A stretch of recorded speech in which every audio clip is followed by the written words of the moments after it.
Welcome to Ananta's Well, the Sacred Thresholds podcast.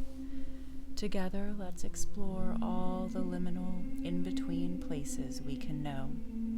Birth, death, peak states, flow states, rites of passage, initiation. Aging and coming of age, pain, trauma, finding your dharma in the world, prayer, meditation, invocation, spiritual growth, and anything under the sun which invokes a new level of consciousness. Let's dive in.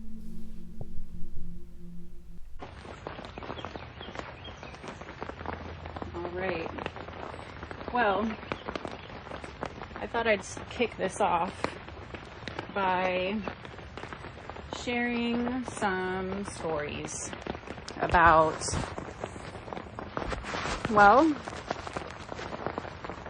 my body, my experience in this body as an embodied individual. And it's a rainy day, so you're going to hear this pitter-patter on the roof of our bell tent.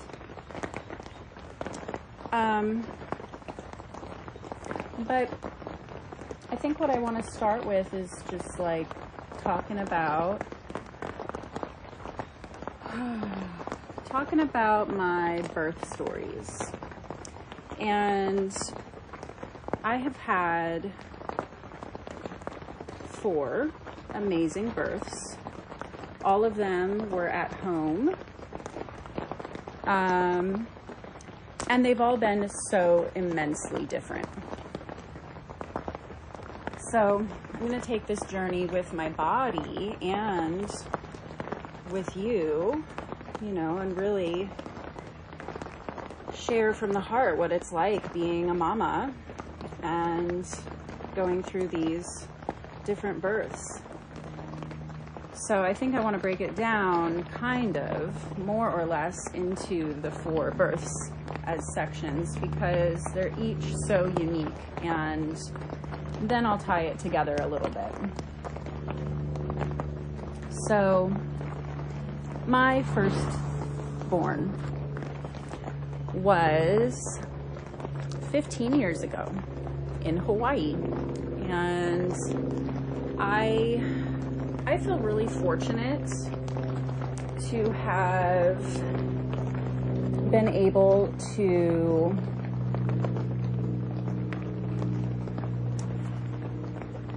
know about midwifery. And I can't even tell you where I learned about it. It just seemed like when we got there, I just already knew, I guess, that midwives were a thing, and everybody that I knew, partly because we were rural and we were also kind of hippie, pretty much everybody had a home birth. That was just the thing to do. So I'm really lucky in that regard. It was very accessible. Home birth was legal, midwifery was legal in Hawaii. There were lots of lovely midwives. So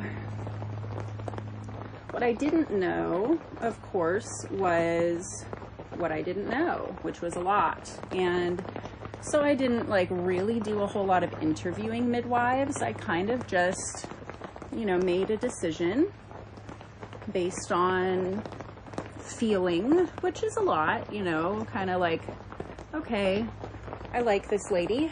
She seems nice. She seems to know what she's talking about. Let's go for it. And she lived not that far away. So I was living across the street from a nude beach, actually. So we would go there daily. It was down a steep cliff kind of walk to get to this very raw black sand beach that pretty much it dropped into ocean, deep,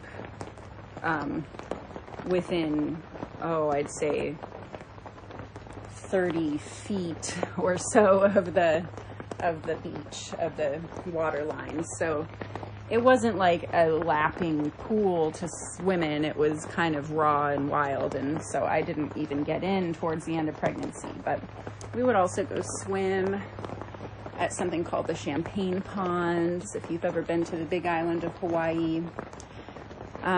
It was lovely. I even got to swim with dolphins while I was pregnant out at that beach, and whales. So, yeah. So my pregnancy was pretty uneventful, except for the fact that I had injured my sacrum. And that had happened, I want to say like 2 months or 3 months before I got pregnant, something like that. So I had kind of dislocated it, basically, lifting wheelbarrow loads of wood. And at that time, I didn't even think to go to a chiropractor. I actually went to a rolfer for a while. But to be honest, I probably could have used a good chiropractic adjustment or two, and I just thought the rolfer would be enough. And so I was struggling a lot with that because in pregnancy, you get this hormone called relaxin, right? And it relaxes the ligaments. And so since I already had this kind of ligament damage in my sacrum, then the relaxation of my ligaments further really, really hurt. So aside from that, though, it was a pretty uneventful pregnancy. And, you know, we had a lot going for us. This was with my now ex-husband, though, and that's the whole thing, right? So as we're doing this, I'm just going to kind of let my body do what it needs to do. So if you hear me huffing and puffing, it's because I want my body to also work through this story as best it can. So I've had to do a lot of work to kind of get my sacrum back in place and stay strong, and I've pretty much had chronic low back issues ever since that kind of flare up now and then, but for the most part I have figured out what I need to do to keep it relatively healthy and happy. And I will be showing some of those exercises in my future videos and different things. But come time for birth, I had, you know, this thing on my fridge. It was like a handout that my midwife had given me. Mind you, this was kind of the day before like iPhones were a thing so much, and so we had a landline. I don't even know if I had I didn't have a cell phone. So I had a landline, and my midwife had a cell phone and a landline. So she'd given us, bless her heart, it really isn't her fault, but my husband kind of blamed her. She had given us this empty sheet with like, here's what to do if your water breaks. I don't even know. And then it was like, it had blank things to fill out her and the backup midwives' phone numbers. And I just had never, filled it out. So come time for the birth, I'm expecting labor to like start out nice and slow like it does for a lot of people, right? And so I end up, basically, we had come home from this blessing way for another mama, and I had eaten like a weird combination of food that I really shouldn't have. And so I couldn't get to sleep, and it was like midnight or something, and I felt kind of nauseous. And so I went into the bathroom to do an enema. to see if it would help my nausea. It sounds weird, but you know, when you're super pregnant, it's also hard to poop. So I went and did this enema, and all of a sudden I am pooping, puking, and having contractions all at the same time, just within seconds. And it did not stop or slow down, and my contractions became so close together so quickly that I was like, holy cow, like, I'm in labor, and hurry up, fill the tub, you know. So we were planning a water birth, so it was like, hurry up, fill. We had this kiddie pool, blow up. It was awesome, actually. It was a blow up. It had blow up sides and bottom, and like a blow up seat in it. So it was super cush, but I was like, crap, you know. So first I get in the tub just to like warm up, because I'm also shivering all of a sudden. I'm just like, holy cow, it was like a freight train hit me, you know. So I get in the tub to kind of warm up a little bit, while my husband at the time starts filling the tub and in the living room. And you know, and so of course, having a landline with, you know, one of those old school phones, I mean, people still have them, I'm sure, you know, but it had the like caller ID on it, right, that you can flip through. So I'm flipping through caller ID to try to find my midwife's number. Oh, and this is an important piece. So earlier that night, I had been at this blessing way with other women who, we all had the same midwife, and so we all knew each other. It was really sweet. And the midwife had said, I can't make it because another mama is going into labor. And I was like, oh. So knowing this, I kept calling her cell phone, and I did not even think for a second that she might be home, because she was at another birth just hours before. Surely she is still there. So I'm calling her cell phone, and I'm just like, crap, you know, I don't think I don't think she's going to pick up because she's at this other birth. What do I do, you know? And of course we could have called the backup midwife, but it was like trying to find her number. And by that point, I was just like, screw it, because I was in hard labor. It was wave after wave after wave, like, you know, and I just felt so, and I was relying on my husband to like help me through different things. And so I don't know who said screw it, maybe it was him, but we basically just said screw it and started filling the tub. I got in the tub. So my labor was 4 hours long from that first holy cow until birth. And you know, it basically felt like, second stage, you know, or, well, what am I saying? It felt like the active first stage from the get-go, right? There was no latent first stage where you kind of ease into labor. It was just this full-on extreme force and rapid fire. And so, so I get in the tub, and I'll tell you this bit, it was funny. Well, first of all, I am just like, I'm roaring, you know, through contractions.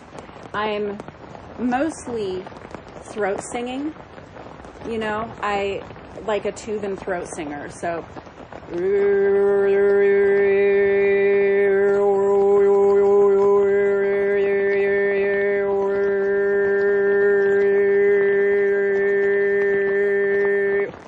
you know, with so much power behind my voice that, like, I wish I had recorded it, because it was incredible. And I just kept playing with my tone to help this baby move through however he needed to.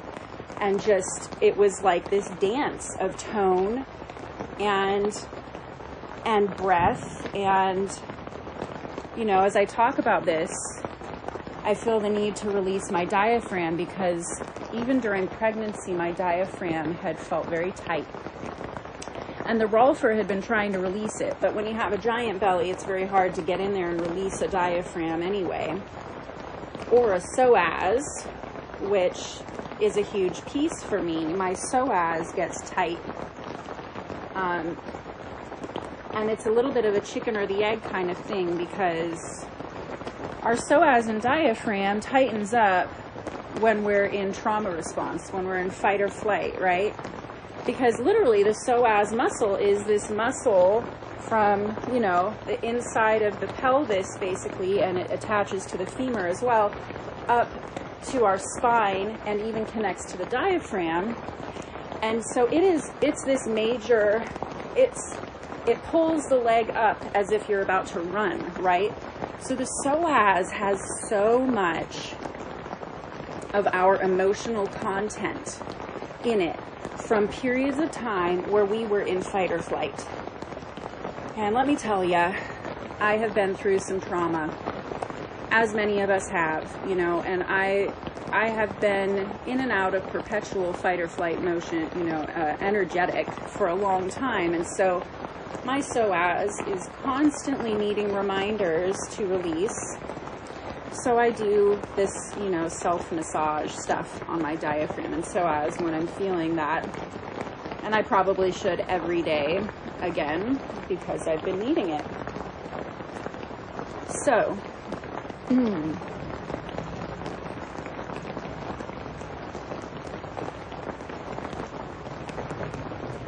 so I'm toning. And I'm moving instinctually, and I'm just, you know, and it's dark. We didn't light any candles. We didn't have time. We didn't really turn on any lights. I was just laboring pretty much in, you know, we had a big glass door, so there was a little bit of light coming in, but it was nighttime still. And, you know, I think it was almost 1 in the morning when I started going into labor. And my son was born at 4:41 in the morning. So it was pretty much exactly 4 hours on the dot is what we figured out. What's interesting is all of my births have had this 4-hour window. So at least from like the obvious start of labor or active labor. So at one point, I remember, you know, I was so overpowered by this, you know, I'm right next to the ocean. Oh, and we are 10 miles down the road from the active volcano, the area in Hawaii where lava is pretty much always flowing into the ocean. So I'm experiencing that, you know, I'm like this volcano, and like with these ocean waves like hitting me like as if they're crashing onto shore, you know, and I'm just along for the ride. So, you know, with tone, with sound, and with just instinctually moving my body however I needed to, you know, I'm just like hoping, working through the energy and allowing it to flow through me as best I can, and really getting out of my own way. And there was one point where I had my husband hang me by my elbows. I was just like, all of a sudden, I just knew this is what I need to do. Hang me by my elbows. We're in the tub, you know. So he stands behind me, and he's naked too, right? I don't know, that's just how he is. So he was buck naked. So he's hanging me by my elbows and standing behind me, and I go through these contraction waves, and at one point I look over and I see his ding-a-ling hanging there, and I just want to chomp it off with my teeth. It was just this primal moment of like, you did this to me, and then I was like, no. But it was a really hilarious moment. And then it must have been when I was in transition, which is like the last, you know, couple of centimeters of dilation, right? And it's when it really gets intense. And at that point, I'm pretty sure that's what was going on, where I just screamed, I am, over and over, I am. And it was just this like primal, like this moment is the only moment that matters, and all that matters is that I am. That, like, you know, that's what came through. That's all that matters, is that I am in this body right now, and that this is what I am experiencing. It was really beautiful in retrospect. And I didn't experience it as super painful. I mean, I'm sure there was pain, but I was so in this transcendent state that it just, every rush would come through me, and it was, you know, there wasn't much in the way of resistance. It just was, you know, and I was young, mind you. I was 22, so that might have had something to do with it. And, you know, having my sacrum be out of whack all that time, you'd think could be a hindrance, but maybe in some ways was a blessing in disguise. Maybe that helped my pelvis be more open. Who knows?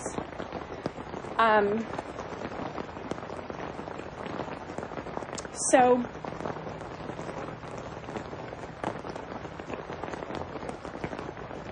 I finally was like, I think after that point I was just going, what, like, I don't even have a clue where I am in this process. Like, is this going to go on like this for hours more? Because this is really intense, and I've never done this before, and I have no idea. And so I reached inside to see if I could feel where my cervix was at. Was it, you know, dilating? And I felt this little wrinkle, and I scratched at it a little, because I was like, is that my cervix? Is it closed? Like, it feels right in the middle. Like, is that the edge of my cervix, and it's like totally not even open yet? Like, if that's the case, there, you know. Oh, it's so funny. It's so funny, you know, because of course, was it my cervix? No, I was wide open, and it was my son's head. And when the head comes out, it kind of folds, you know, the skin itself gets squished, and so it wrinkles, and you can actually see a wrinkle of skin emerging, you know, if you're observing. So I scratched at my son's crown chakra. Oh, poor thing. Who knows if he felt it really? Probably not, but it's just hilarious in retrospect. So, yeah, I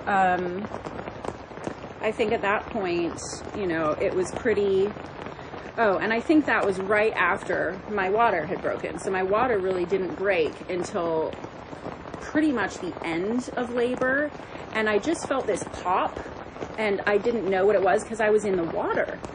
So I felt this like weird pop feeling, and I was, in my brain, of course, I'm like, is that like the head like popping through the cervix or something? You know, I was like, this is a weird, and then suddenly his head was out.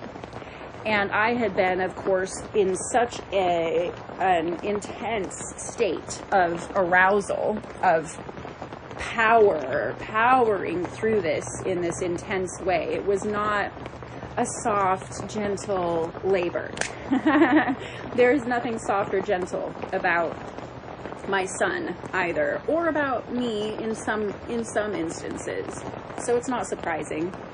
But his head was out, you know, and I remember him just like, it was a pretty simple thing, and I just breathed through it, and then his head was out, and then all of a sudden he kicked.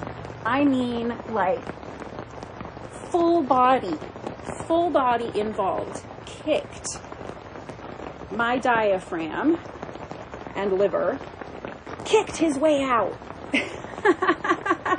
Like, ka-joom!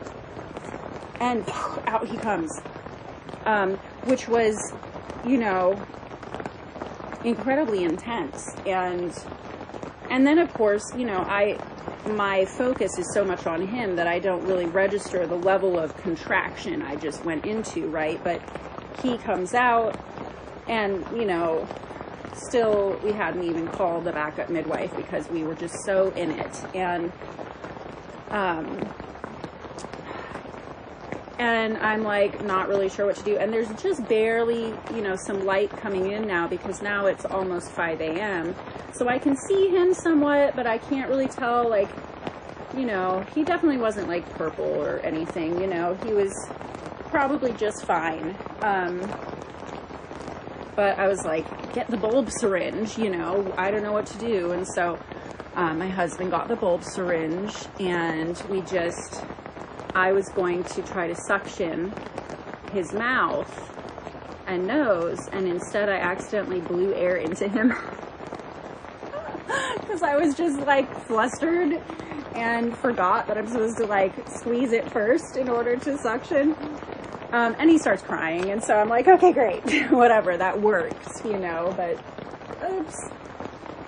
So,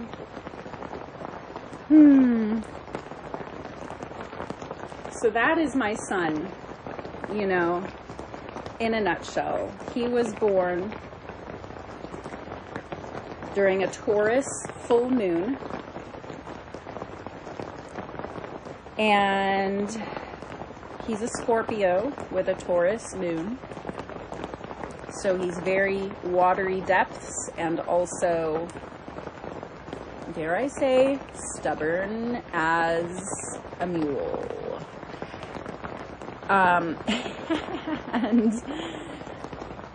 And very, very strong-willed. And I mean, it's just so, you know, when I talk to women, because I'm in birth work, you know, when I talk to women about their birth story, even the things that went wrong, it's like, well, who is this child? What, if you were to look at your child's personality as you now know it, and how that meshes up with the birth story, does it make sense in any way, you know? Or was there something that your kid needed that birth story to play out in that way for? Or, you know, there's different angles that we can come at a birth story from in order to, like, unravel it and reweave it into something that feels empowering, even if it wasn't the most empowering experience, you know? So that birth was very much him. That was very much my son. And so I ended up just being in bliss, nursed him as the sun is rising. I thought it had been 20 minutes, and it was actually 2 hours later that we were like, let's try calling the backup midwife. And why did I not try calling the regular midwife at that point? I don't know. You know, I just had this in my head that she'd been at another birth and was unavailable, so I called a backup midwife, and she comes and helps me get the placenta out. Because I'd been sitting there for a couple hours, and I was like, I don't know what to do about the placenta part. I never really had studied it. Didn't know I needed to. So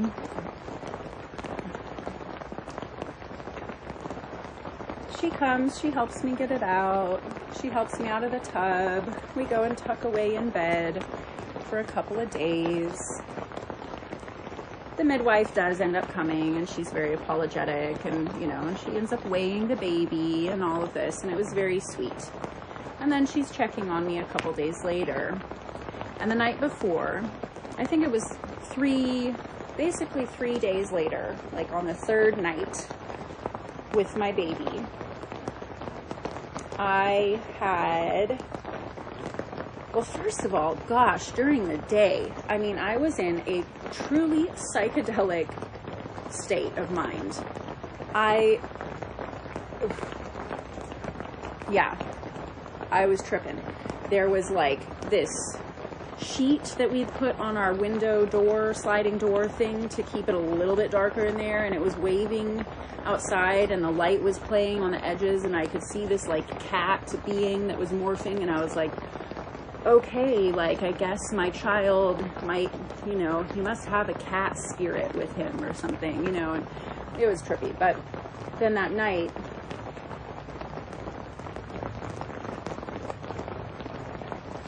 I started to go out of body.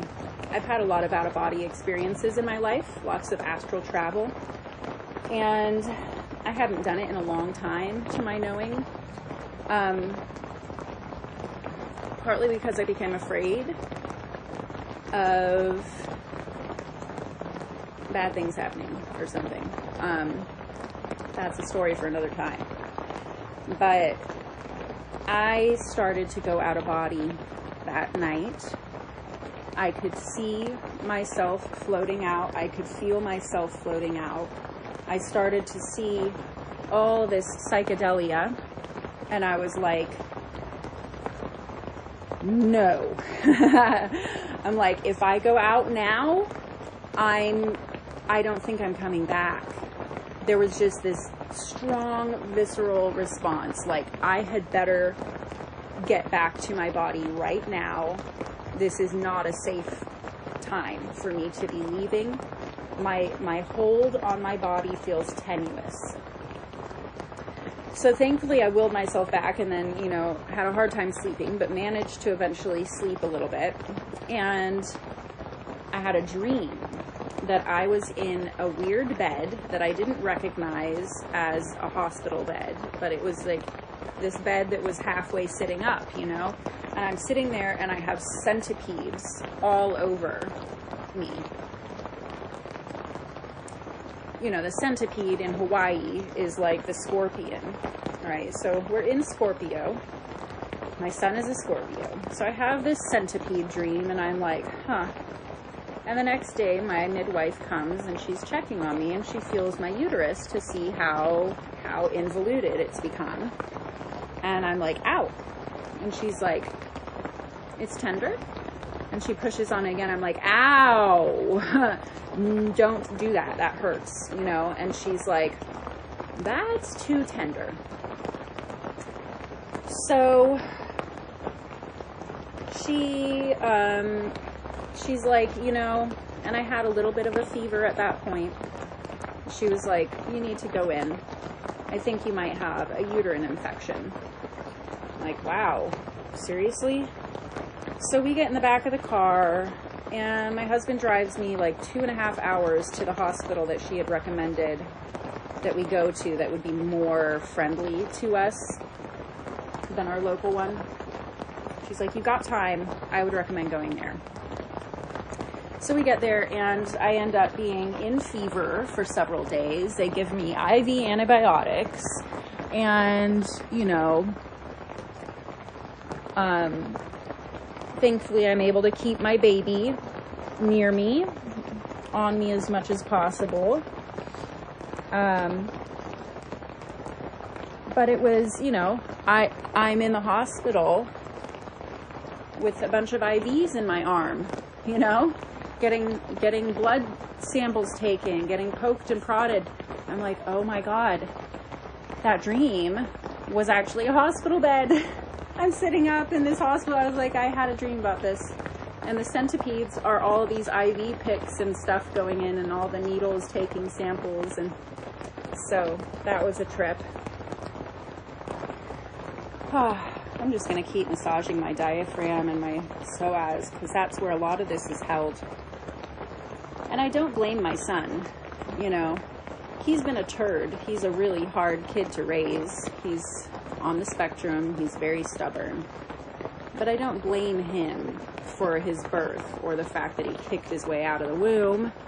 But he definitely, it did some damage that I did not discover until I didn't really understand. So for the next couple of years at least, I was in this extremely contracted state. My diaphragm could not expand. I could not take a deep breath. I could not stand up fully. I felt like hunched and contracted, and that put me into like a perpetual state of fight or flight.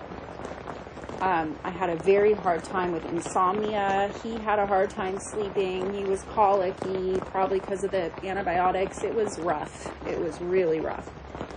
And I also, and this is a story for another time, really, but I also had, because of the antibiotics, turns out I have had Lyme disease since I was a little kid, not little kid, like 14 years old.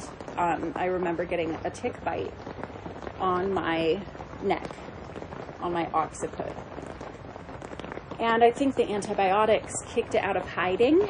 And so symptoms that had been mild or almost unnoticeable came in, and all these other symptoms. And so I ended up in this severe health crisis after he was born. And it took many years. It was a solid 6 years before I got to a pain-free place. And I still flare ever since. But the diaphragm bit was really interesting, actually. So it was probably about 5 years later or so when I finally went to a naturopath in California who also did visceral manipulation, visceral massage, right? And so he discovered, one, I had a bit of a hiatal hernia, which is my stomach was shoved up a little bit into the diaphragm, like through the hole, right? So it's like it's constricted in a way that it shouldn't be. So he helped guide that down, and I was like, wow, okay, that's a different feeling. And then he's like, you know, there was especially this one spot, like right here, that really hurt in my diaphragm. And I always just felt like, God, you know, I would try to massage it, but I would have to avoid that spot because it felt almost like ripped or something. And so as he's exploring, he was like, what's this? I was like, yeah, it hurts there. He's like, yeah, I think your diaphragm is ripped from the rib cage. And I was like, that's precisely where I've been feeling the most pain and constriction. He was like, yep.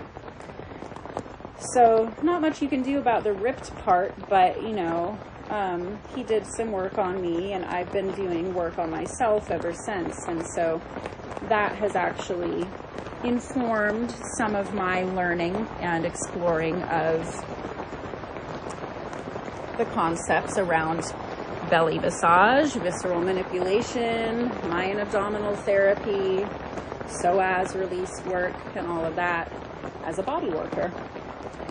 So, you know, now I help other people with that, and I've started calling it soul carving, because it's like this belly area, this, you know, the psoas, the viscera, is the seat of our soul, you know, everything from the pelvic bowl to the diaphragm, you know, this is like a huge center of energy, inflow, outflow, right? It's the center of our will, our you know, third chakra, but also it's the meeting point, actually. You know, I always talk about the heart being the true meeting point of the higher and lower chakra system, right? And the heart is where we kind of transmute and move into the upper or whatever. So we have these like two channels, you know, you have the one coming from the sacrum that they call the red drop, and then the white drop that comes from the upper chakras from the pineal gland, and you can collect it in the back of your throat. They call it the claustrum, and it's a literal, like, you know, physiologic response. And then they meet here. But really, if you were to think about it, the belly is actually where it all meets. Somewhere, I would say, kind of in and around the third chakra, but it's a deeper thing, because what we have is the vagus nerve, the 12th cranial nerve that comes from in the brain. It actually has some points along the neck here, and I'm hoping it's, you know, in the video version of this that you can see this, but it comes along under the ear, and you can access it a little bit there. And it is in yoga what they call the Ida and Pingala, the lunar and solar channels that meet at the third eye. And that the third eye is where those channels kind of, it's like where the polarity in our being meets and then goes out the crown chakra into unity, right? So actually it's the vagus nerve, and it comes down, and they say it crosses at the chakras, you know, but what really happens is they call it the wandering nerve, because it kind of comes down on both sides of the neck, and then it wanders, and there's a branch that wraps around the heart, and then there's branches that go to other parts of the viscera, of the organs, of the digestive system, of the gut, okay?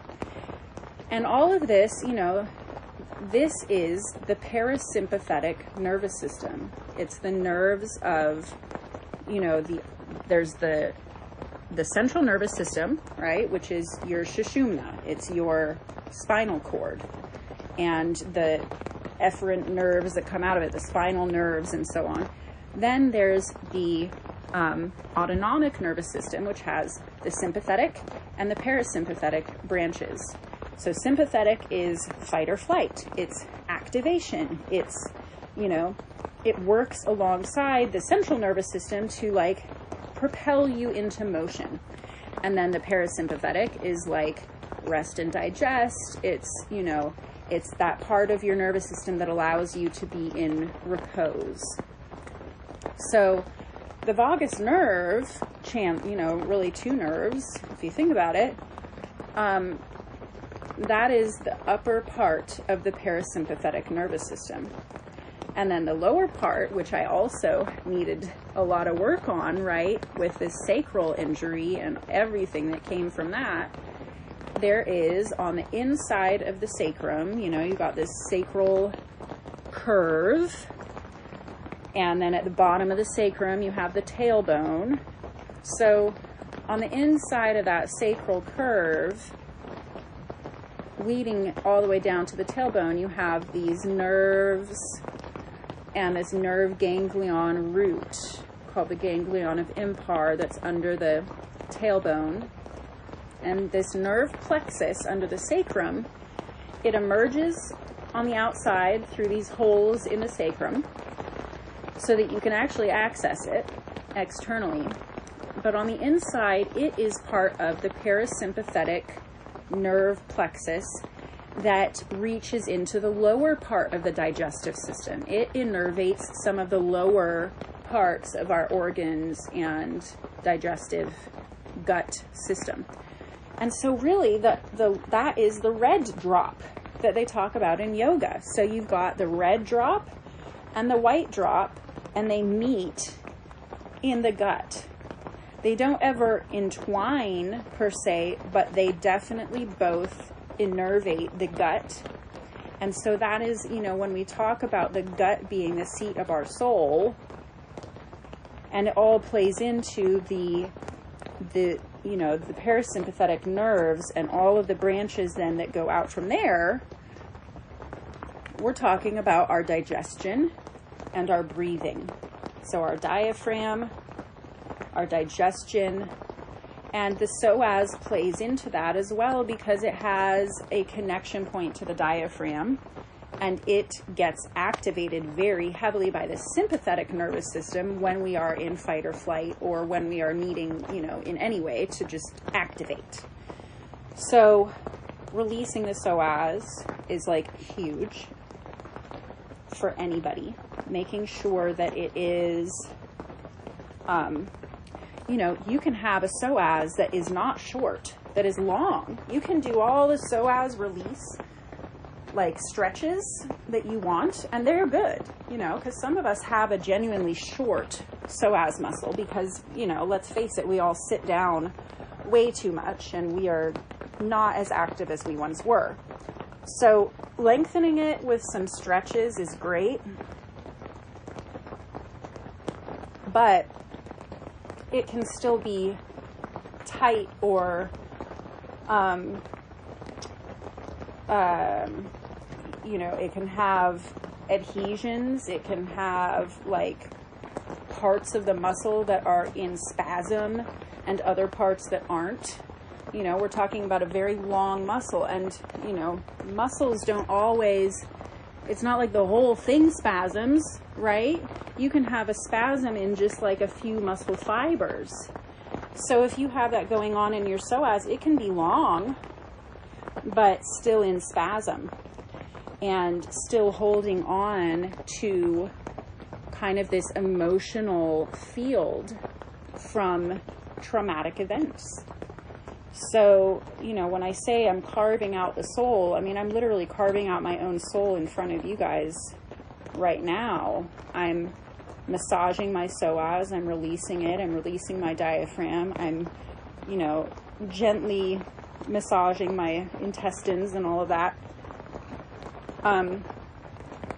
It can be very deep emotional work, and it's something that I value very, very much in my own work, and, you know, that I think pretty much everybody could use at some time or another. And if you can't get in there yourself, then having somebody else help, you know. So you can start in just inside the edge of the iliac crest of your pelvis, and that is the iliacus muscle, which also, and there's a bunch of nerves that run through there, and then you can work your way to the psoas itself, because the iliacus and the psoas are connected. Sometimes they're called one muscle, the iliopsoas. And then you can work your way up to the diaphragm, to where the psoas attaches to the diaphragm, and then actually massaging the diaphragm and even getting into the back, releasing kind of the back side of, like, by the rib cage, you know, where it all, it's like the front side of your back. You're basically releasing the front side of your back. And of course it's easier on me because I'm fairly skinny, and it can be hard to sometimes work through layers of, you know, adipose tissue, or even just a strong muscular body. It can be hard. But there are ways to do it, and there's definitely a lot that you can accomplish, and sometimes having somebody help you with that can be profound.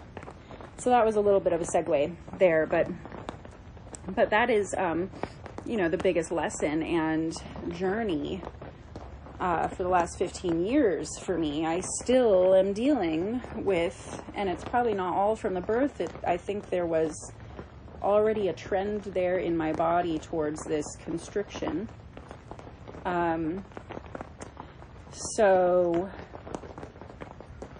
releasing that and working through that and finding my soul again through, you know, attempting to let go of all these layers of trauma and guarding, and, you know, and then in my parenting journey itself, and especially now that he is a teenager, woo, you know, there's a lot there. There's a lot karmically, I think, between us.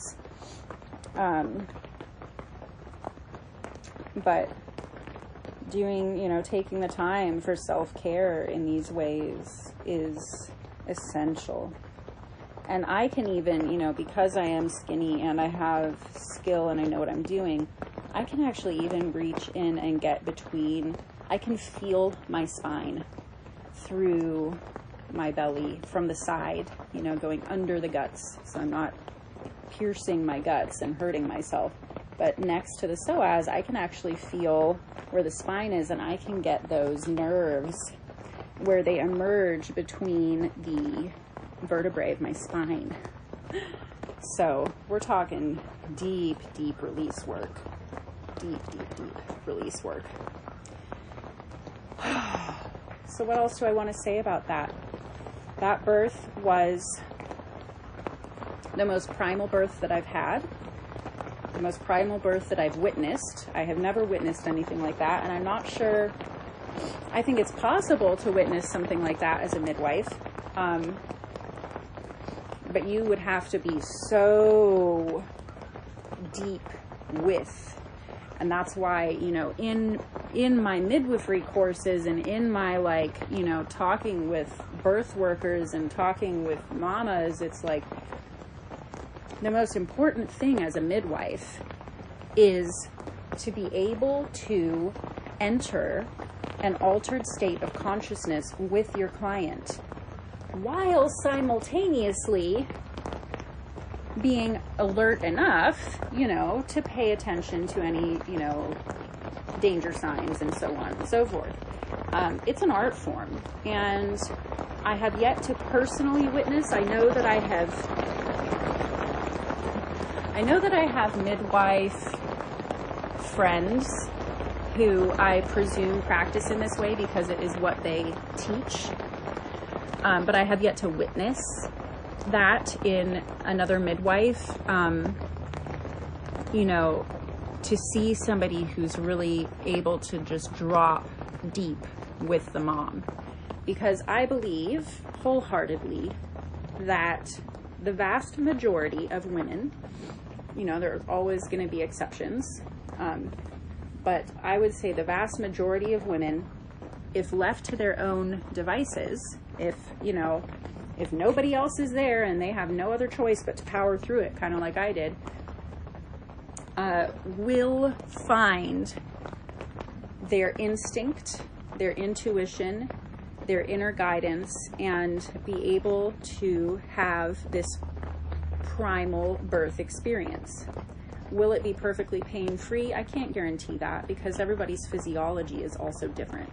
You know, some of us do have some constriction in our pelvises or different things that might cause more pain than for others, but it certainly will be less painful than it could have been. You know, it certainly can be more intuitively guided and easier overall. And so my, you know, my intention as a midwife is to be in the room, but not of it. I just coined that just now. That's hilarious. You know, when they talk about being in the world, but not of it, right? As Jesus said. So being in the room, but not of it. Something along those lines, you know, being there, but not being so much in my beta brainwave thinking state that I, you know, counteract the theta to delta brainwaves of the laboring mother. She needs to be able to be in delta or theta, in these deep meditative brainwave states, in order to release all of the hormones necessary and facilitate her own transformative hero's journey experience, and be fully present to whatever is going on, so that she knows exactly, just like I did, hang me by my elbows. I have no idea why I did that. I just suddenly needed to be up out of the water a little bit with a little bit of gravity, you know, on my belly. And it was only for a moment, and then I was like, okay, I'm good, you know.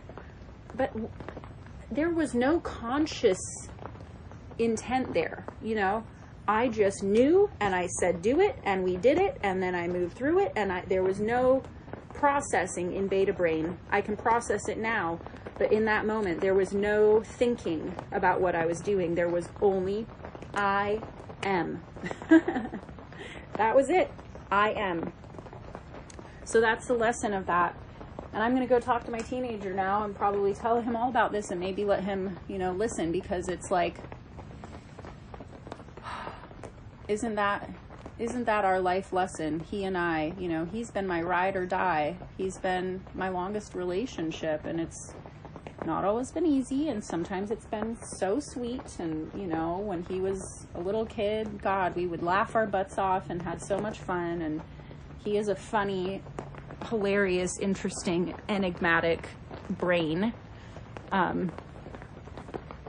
But, you know, maybe the one gift I would love to give him and myself in this life is to get to where we both can live in presence, in the I am presence all the time, and not have to overthink things, complicate things, grumble about things, you know, just be.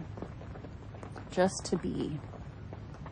So that is my story of my son. And gosh, I didn't even mention his name this whole time. Maybe that's where I'll wrap this up. His name, another quick story, okay? I had a whole bunch of different names come to me, actually, even before I got pregnant. He visited me. I knew he was coming. I consciously conceived him. I asked his father to conceive him in that moment.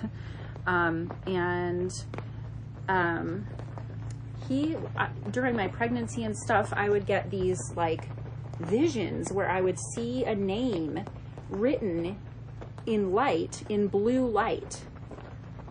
And I would, you know, sometimes it was in my dreams, sometimes it was in my waking visions, and I would be like, whoa. And so there were a bunch that came through, like Kiri, you know, Kieran, something along those lines, maybe. I was like playing with that. And then I was, you know, Jarayan Anuja is the spiritual name that came through in two parts, Jarayan and then Anuja. But his dad wanted to name him Io. And Io is the endemic Hawaiian hawk. It's this beautiful golden feathered hawk in Hawaii. And I was like, huh, you know, and his dad is a pretty interesting, enigmatic person as well.